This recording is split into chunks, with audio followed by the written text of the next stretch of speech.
Hey guys, Naomi Findlay here, Australia's rapid renovation expert.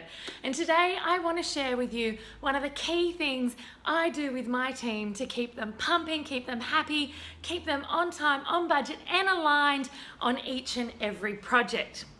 So you all know I'm a huge believer that to be successful in renovation, it's essential that you have a mastermind team around you.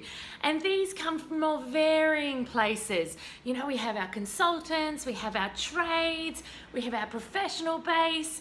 But the most important thing is that we're aware that this isn't an ad hoc collection of people.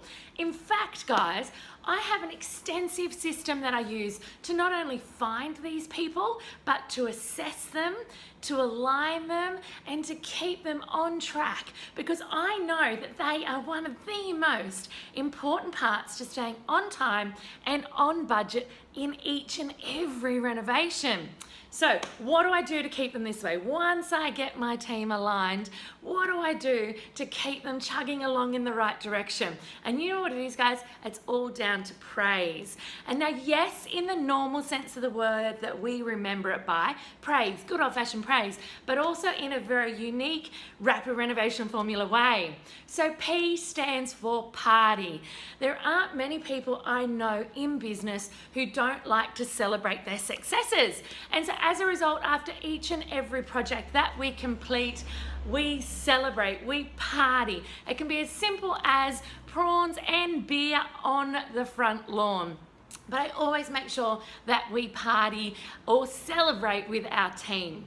The second one is R, regular meetings. Really essential that you are leading this project. Really essential that people understand what's happening, when it's happening, and when they're going to get a chance to communicate with you if they need to. The next one is attitude. Really have an attitude of gratitude towards your trades.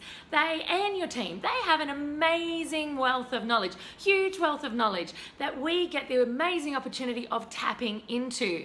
So have the attitude of gratitude. Leave them to it. Let them do what they know best and they do best, and be part of their team, not always their boss, okay?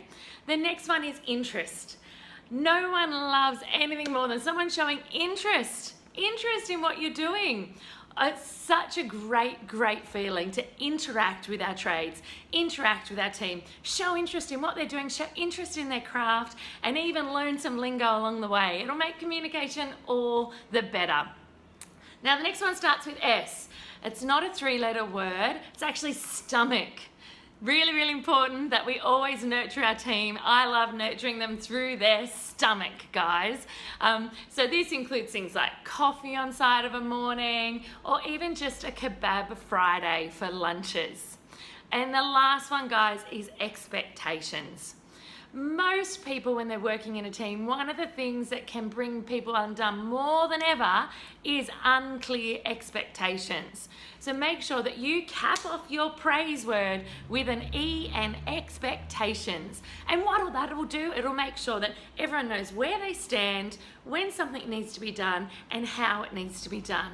When you have clear expectations, clear boundaries, great communication, and a pile of praise, you can't go wrong, guys. So that is my top tip to keeping, top tips even, to keeping your team aligned, nurtured, and completely along with you on this amazing journey. So with that, guys, let's renovate.